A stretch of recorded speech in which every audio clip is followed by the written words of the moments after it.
needle. Joining me now from Chicago is the inventor of this device, Dr. Alan Chow.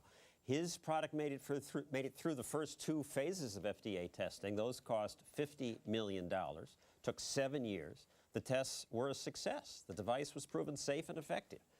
But the next stage of testing cost so much that you had to give up? The requirement for the last phase of phase 3 was almost 200 patients in a 3-year study, which would have cost close to $100 million. And at that point, because the population that suffered from these conditions was so small, the investors really did not want to put in the money for such a long-term study. So just put it out there anyway. You've got some happy customers. Do their other eye. Well, unfortunately, in the United States, you cannot implant devices, treat patients with devices unless it's FDA approved. What would happen to you if you did? Well, you would be violating the law. Now, doctors can theoretically offer treatments to their own patients.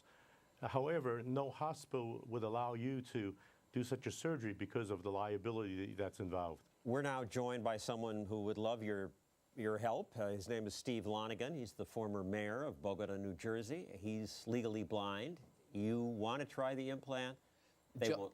Go ahead. John, this is a wonderful opportunity for me, and I have a deteriorating condition called retinitis pigmentosa.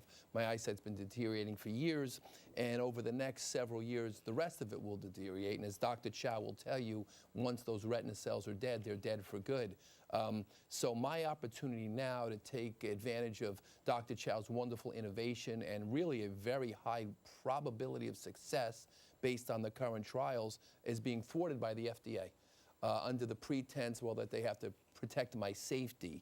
And well, they want to protect your safety. There's nothing safe about going blind, and there's nothing to look forward to in this situation. I don't want to be safe. I don't want to be made safe by the FDA. It's not up to you. I want it to be up to me to go to Dr. Chow to make the decision myself with a lot of good research behind this, to have a procedure done that could benefit my life enormously, and many people like me. The bias is that if they approve something that hurts someone, they're in big trouble.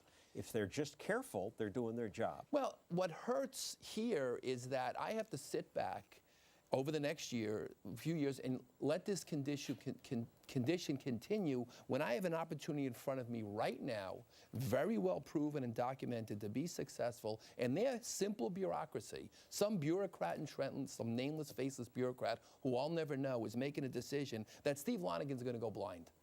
Because they say so, because they're making me safe. I don't feel safe by this at all. Thank you, Steve Lonergan and Dr. Alan Chow. Coming up, Stossel says we need more money in medicine. And it's not me.